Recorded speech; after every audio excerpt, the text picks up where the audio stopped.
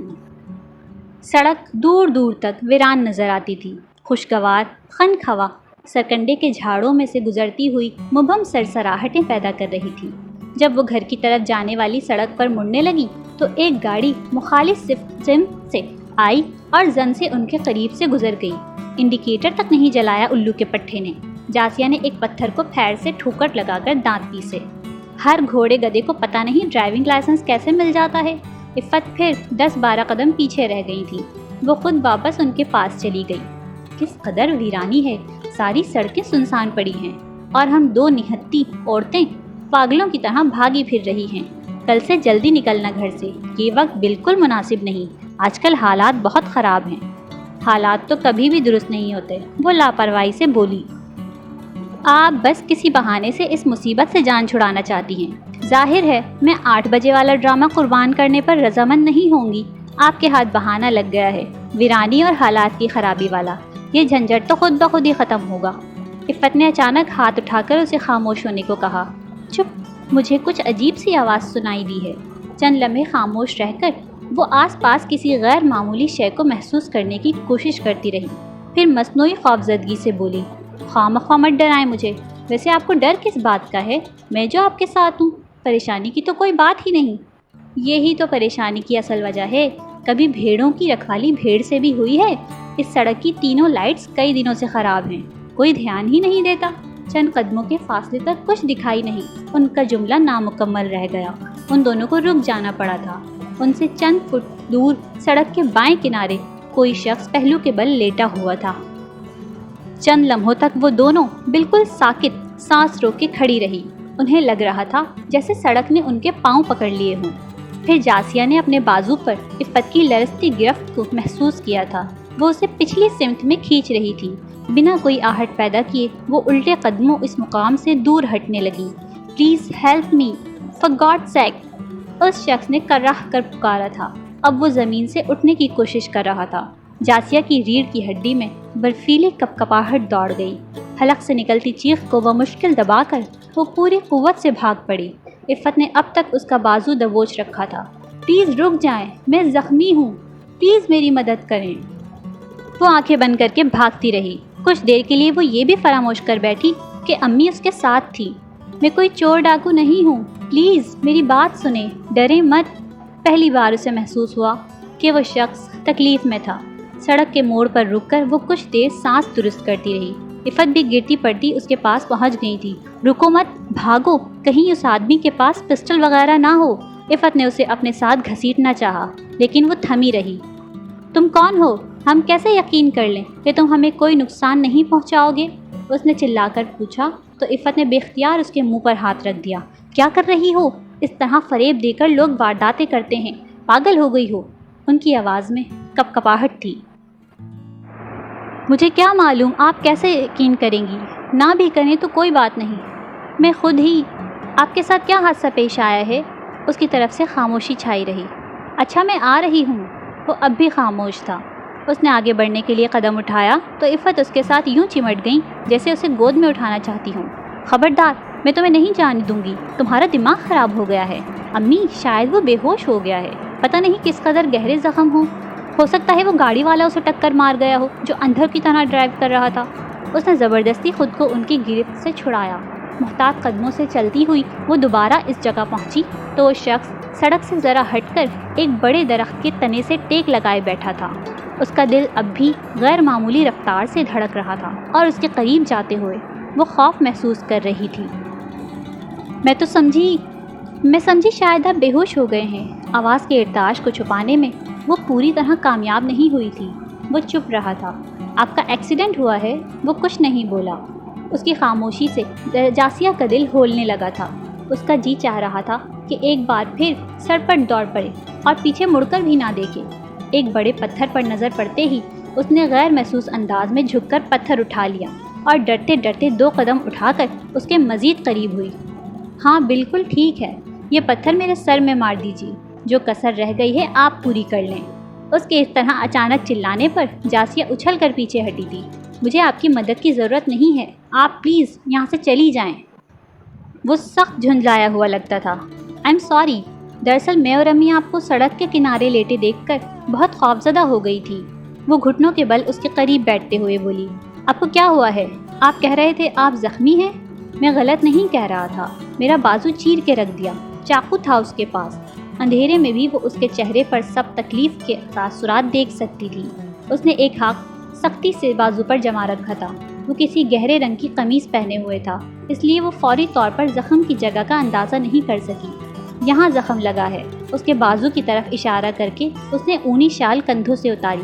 میں یہ دوپٹہ باندھ دیتی ہوں، پھر آپ ہمارے گھر چلیے گا، یہاں اندھیرے میں تو کچھ نظر ہی نہیں آ رہا۔ جاسیہ، اس امی کی آواز کا کوئی جواب دیے بنا وہ شال کو اس جگہ سے کچھ اوپر باندھنے لگی جہاں اس نے ہاتھ رکھا ہوا تھا۔ 2 مضبوط گانٹھیں دے کر وہ اسے سہارا دے کر اٹھانے لگی۔ امی، آپ وہاں کھڑی کیا کر رہی ہیں؟ ادھر آ کر میری مدد کریں۔ اس کے لمبے چوڑے وجود کا ذرا سا بوجھ پڑنے سے ہی وہ دوہری ہو گئی تھی۔ وہ دانت پر دانت جمائے قدرے لڑکھڑاتا ہوا سڑک تک پہنچا اور اس کے کندھے سے ہاتھ اٹھا کر بولا، میں خود چل سکتا ہوں۔ گھر پہنچنے تک ان تینوں میں سے کسی نے مزید کوئی بات نہیں کی تھی۔ امی کی خاموشی کا مفہوم وہ سمجھتی تھی، لیکن فی الحال اس بارے میں سوچنا نہیں چاہتی تھی۔ امی، آپ جا کر مبشر کو بلا لائیں، وہ کلینک سے آ چکا ہوگا، میں اتنی دیر میں زخم دھو دیتی ہوں۔ انہوں نے کی ہول میں چابی گھما کر دروازہ ایک جھٹکے سے اندر دھکیلا اور اسے فہمائشی نگاہوں سے گھورتے ہوئے گویا بادل نخواستہ پلٹ گئیں۔ روشنی میں اس نے پہلی بار اس اجنبی کا چہرہ دیکھا تو بہت دیر تک نظریں نہیں ہٹا سکی۔ اس نے اتنا خوبصورت چہرہ آج سے پہلے کبھی نہیں دیکھا تھا۔ اس کے نقوش کسی دیوتا کی تمکنت لیے ہوئے تھے۔ وہ شاید کوئی نشہ کرنے والا تھا۔ میرا والیٹ لے گیا۔ اگر وہ نہ بولتا تو شاید کچھ دیر اور اس کی محویت نہ ٹوٹتی۔ میری گاڑی یہاں سے کچھ دور خراب ہو گئی تھی، میں اس علاقے سے اچھی طرح واقف نہیں ہوں، بس اچانک ہی کسی درخت کے پیچھے سے نکل کر اس نے مجھ پر حملہ کر دیا۔ وہ نقاہت بھرے لہجے میں ٹوٹی پھوٹی تفصیل بتانے لگا۔ اس کی بھوری قمیص کی آستین خون سے بھیگی ہوئی تھی، پینٹ پر بھی گھٹنے تک خون کے دھبے نظر آ رہے تھے۔ جاسیہ کچھ کہے بغیر تیزی سے کچن میں چلی آئی۔ بڑی عجلت میں اس نے بینڈیج کا رول تلاش کیا، چھوٹے ٹب میں گرم پانی بھرا اور ڈیٹول کے چند قطرے ڈال کر بھاگتی ہوئی واپس آ گئی۔ وہ اس کا چہرہ ایک بار پھر دیکھنا چاہتی تھی۔ وہ آستین ہٹا کر زخم کا جائزہ لے رہا تھا۔ زخم گہرا تھا یا ہلکا وہ نہیں جان سکی۔ اس کا بازو صاف کرتے ہوئے اس نے ایک لمحے کے لیے بھی اس کے چہرے سے نظر نہیں ہٹائی تھی۔ اس کی ساری توجہ زخم کی جانب تھی، اس لیے جاسیہ کو براہ راست اس کی طرف دیکھنے میں کوئی دشواری پیش نہیں آئی۔ آپ نے اپنا نام اب تک نہیں بتایا، اس کے بازو پر بینڈیج لپیٹتے ہوئے اس نے پوچھا۔ اونیل جان۔ نہ جانے کیوں اس کا نام سن کر اسے دھچکا سا لگا تھا۔ آپ مسلم ہیں؟ جی نہیں، میں کرسچن ہوں۔ ایک لمحے کے لیے اس نے اپنے دل کو رکتے ہوئے پایا تھا۔ وہ خاموشی سے اس کے سامنے صوفے پر بیٹھ گئی۔ وہ صوفے پر نیم دراز ہو کر آنکھیں موند چکا تھا۔ اگلے چند لمحوں میں اس نے ہر اس چیز پر نگاہیں جمانے کی کوشش کی تھی جو اس کے ارد گرد موجود تھی، گلدانوں پر، کھڑکیوں کے پردوں پر، چھت کے ساکت پنکھے پر، گرتے ہوئے چھونے والی دیواروں پر، اپنے ہاتھوں کی انگلیوں پر، مگر ہر بار وہ ناکام رہی۔ ہر بار غیر محسوس طریقے سے اس کی نظریں اونیل کے چہرے پر رینگ جاتی۔ عفت اکیلی ہی واپس آئی تھی۔ بشیر ابھی کلینک سے نہیں لوٹا تھا۔ انہوں نے فون پر اسے آنے کے لیے کہہ دیا تھا۔ آنٹی، آپ کا بہت شکریہ، میں اب خاصا بہتر محسوس کر رہا ہوں۔ خون تو رک ہی گیا ہے، زیادہ گہرا زخم نہیں ہے۔ اس نے سرخ ہوتی ہوئی پٹی کو ایک نظر دیکھا۔ میں چلا جاؤں گا، مجھے ذرا گائیڈ کر دیجیے، کنوینس کہاں سے ملے گی؟ ہمارے گھر کے بائیں طرف جو سڑک ہے اس پر سیدھے چلے جاؤ، ایک لین چھوڑ کر چوراہا آئے گا، وہاں سے ویگن مل جائے گی۔ انہوں نے مروتاً بھی اسے رکنے کے لیے نہیں کہا تھا۔ آپ کو میری وجہ سے بہت زحمت ہوئی۔ وہ اٹھ کر کھڑا ہوا تو جاسیہ بے اختیار بول پڑی۔ مبشر بس آتا ہوگا، وہ آپ کو بائک پر چھوڑ آئے گا، اور ضرورت ہوئی تو کلینک بھی، مبشر کی بائک خراب ہے۔ عفت نے اس کی بات کاٹ دی تھی۔ اونیل ہوٹ پیچھے بیرونی دروازے کی طرف بڑھ گیا۔ جاسیہ کی سمجھ میں نہیں آ رہا تھا کہ وہ کیسے اسے روک لے۔ اگر امی اتنی سرد مہری سے پیش نہ آتی تو وہ کچھ دیر اور اسے دیکھ سکتی تھی۔ معلوم نہیں وہ دوبارہ کبھی ملے گا بھی یا نہیں۔ اچانک ایک خیال آنے پر وہ بھاگتی ہوئی دوسرے کمرے میں گئی اور پھر اسی رفتار سے اونیل کے پیچھے باہر نکل گئی۔ عفت نے اسے روکنے کے لیے آواز دی تھی، مگر اس نے انسنی کر دی تھی۔ یہ لے لیجئے۔ وہ رک کر مڑا تھا۔ جاسیہ کے ہاتھ میں کچھ روپے تھے۔ آپ کو پیسوں کی ضرورت ہوگی، یہ رکھ لیں۔ اونیل نے جھجکتے ہوئے اس کے ہاتھ سے روپے لے لیے۔ مجھے تو یاد ہی نہیں رہا تھا کہ میرے پاس ویگن کے کرائے کے لیے بھی پیسے نہیں ہیں۔ وہ ساکت پلکوں کے ساتھ اسے دیکھتی رہی۔ جب تک وہ نظر آتا رہا وہ وہیں کھڑی رہی۔ اس کے عقب میں قدموں کی آہٹ ہوئی تو وہ اندر جانے کے لیے مڑی۔ امی کے ماتھے کی شکنیں ان کی خفگی کی غماز تھیں۔ اندر آتے ہی وہ اس پر برس پڑی۔ بے وقوفی کی کوئی حد ہوتی ہے۔ مبشر کو بلا لائیں۔ میں پاگل تھی جو اسے فون کرتی۔ سارے محلے میں مشہوری کر دیتا وہ۔ پر کا کوا بنانا لوگوں کو خوب آتا ہے۔ کیا کیا کہانیاں بنتی، کچھ اندازہ ہے تمہیں؟ میں نے ساری زندگی محتاط رہ کر گزاری ہے۔ اس طرح کی چھوٹی چھوٹی غلطیاں ہم عورتوں کو بہت بھاری پڑتی ہیں۔ تمہارا باپ زندہ ہوتا تو میں دیکھتی کس طرح تم ایک اجنبی کو گھر اٹھا لاتی ہو۔ زخمی تھا تو تمہیں کیوں درد اٹھا؟ ہمدردی کرنے کے لیے اور بہت لوگ ہیں اس دنیا میں۔ اور جو وہ زخمی نہ ہوتا، ڈرامہ کر رہا ہوتا، کوئی لٹیرا ہوتا تو پھر جانتی ہو میرا جی تو چاہ رہا ہے تمہارا منہ توڑ دوں۔ جاؤ، دفع ہو جاؤ۔ وہ خاموشی سے سر جھکائے ساری باتیں سنتی رہی اور پھر ان کے قریب سے گزر کر بالائی منزل کی سیڑھیوں کی طرف بڑھ گئی۔ بالائی منزل کے اکلوتے کمرے میں پہنچ کر اس نے دروازہ مقفل کیا اور بستر پر نیند دراز ہو گئی۔ آنکھیں بند کر کے وہ اونیل جان کے نقش پوش کو یاد کرنے کی کوشش کرنے لگی۔ اس کی پیشانی کس قدر اجلی تھی، کسی فرشتے کی طرح۔ دائیں کنپٹی پر ایک سیاہ تل تھا۔ آنکھیں اتنی شفاف تھی جیسے کانچ سے بنی ہوں۔ آنکھوں کا رنگ نہ جانے کیسا تھا، ہلکا بھورا یا شاید شربتی یا پھر سرخی مائل بھورا۔ نہ جانے کیا رنگ تھا۔ ایسی آنکھیں دنیا میں کسی اور کی ہوں گی؟ نہیں، اس نے نفی میں سر ہلایا۔ ناک کا بانسا پیشانی سے پھنگ تک بالکل سیدھا، بھیگے بھیگے سے ہونٹ، اوپری ہونٹ ذرا سا اوپر اٹھا ہوا جو اسے بے نیاز ظاہر کرتا تھا۔ تھوڑی میں چھوٹا سا گڑھا تھا شاید، یہ شاید نہیں تھا لیکن محسوس ہوتا تھا۔ نہ جانے وہ کتنی دیر تک اس کے ایک ایک نقش کو ذہن میں دہراتی رہی، کبھی علیحدہ علیحدہ، کبھی اجتماعی طور پر۔ وہ دیوتا تھا، دیوتا جن کی عبادت کی جاتی ہے۔ اسے آنکھ کے گوشے سے کان کی جانب پھسلتی نمی کا احساس ہوا۔ اس نے انگلیوں کی پوروں سے اپنے رخسار کو چھوا۔ اس کا چہرہ گیلا تھا۔ وہ ساری رات جاگتی رہی۔ کروٹیں بدلتے بدلتے اس کے پہلو دکھنے لگے تھے۔ تمام رات چند ساعتوں کے لیے بھی اونیل کا چہرہ اس کے ذہن سے محو نہیں ہوا۔ وہ اسے سوچنا نہیں چاہتی تھی مگر خود کو ایسا کرنے پر مجبور پاتی تھی۔ صبح کالج کے لیے تیار ہوتے ہوئے وہ سخت عجلت کا شکار تھی۔ ناشتے کے نام پر اس نے 2 گھونٹ پانی حلق سے نیچے اتارا اور بھاگم بھاگ گھر سے نکل آئی۔ امی رات والے واقعے کی وجہ سے اب تک ناراض تھی، سو انہوں نے بھی اس افراتفری کی وجہ دریافت نہیں کی۔ گھر سے نکل کر اس نے وہ راستہ اختیار نہیں کیا جو اس چوراہے کی طرف جاتا تھا جہاں سے وہ روزانہ ویگن پر بیٹھتی تھی۔ اس کے قدم اس سڑک کی طرف اٹھ رہے تھے جہاں رات کو اونیل ملا تھا۔ اس نے کئی بار خود کو باز رکھنا چاہا، واپس پلٹنے کی کوشش کی، مگر کوئی تھا جو اس کا ہاتھ پکڑ کر اس جانب کھینچ رہا تھا۔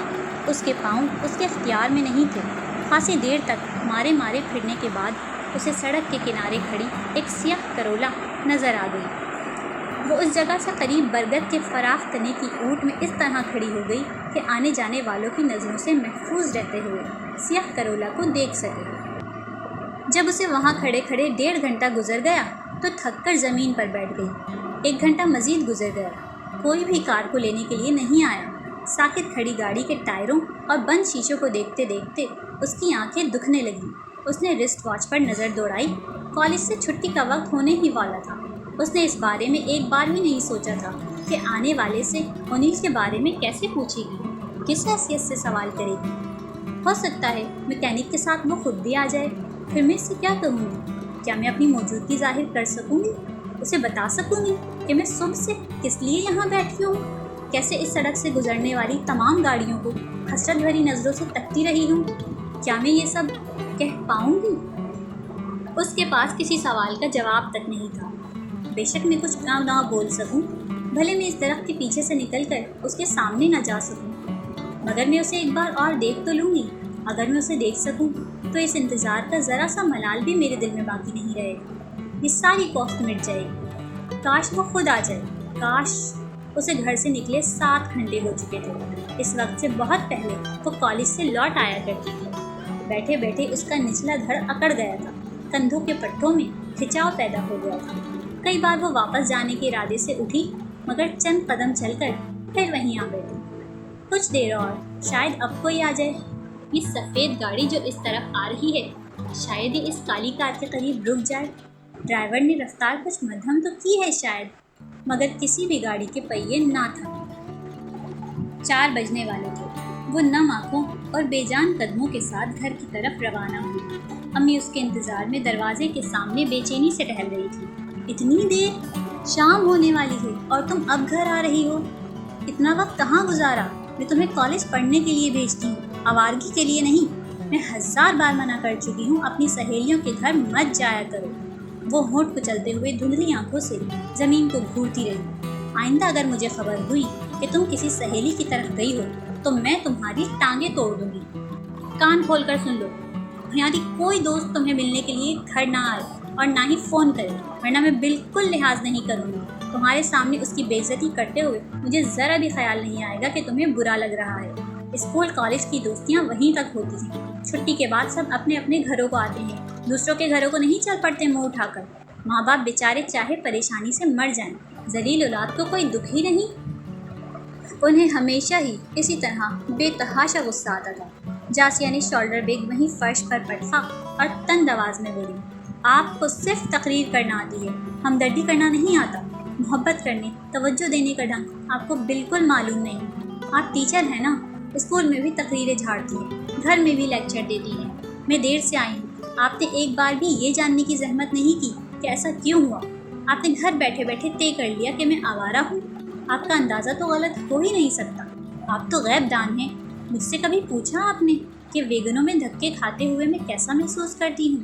جب دیر تک ویگن کے انتظار میں کھڑی رہتی ہوں، لوگوں کے فقرے، غلیظ اشارے برداشت کرتی ہوں، تو مجھے کیسا لگتا ہے؟ کوئی کندھے سے کندھا ٹکرا کر گزر رہا ہے، کوئی چٹکی بھرنے کی کوشش کرتا ہے، کوئی آنکھوں سے نگلنا چاہتا ہے۔ یہ سب بہت دلچسپ ہوتا ہے، میں بہت محفوظ ہوتی ہوں۔ وہ رونے لگی تھی۔ آپ نے مجھے دروازے سے اندر نہیں گھسنے دیا اور اعلان کر دیا کہ میں آوارہ ہوں۔ آپ نے مجھ سے پوچھا کہ اتنی دیر سے آئی ہو، تمہیں پیاس لگ رہی ہوگی۔ آپ نے پوچھا کہ صبح ناشتہ کیے بغیر چلی گئی تھی، اب تک کچھ کھایا یا نہیں؟ تمہیں بھوک لگ رہی ہے تو کھانا دے دوں؟ نہیں، آپ کو یہ سب پوچھنے کی کیا ضرورت ہے؟ آپ کو تو گناہوں کا حساب لینے سے مطلب ہے، پولیس والوں کی طرح تفتیش کرنا جانتی ہیں۔ آپ نے کبھی میرے مسائل کو سمجھنے کی کوشش نہیں کی، آپ بہت بے حس ہیں۔ وہ روتے ہوئے اندر چلی گئی تھی۔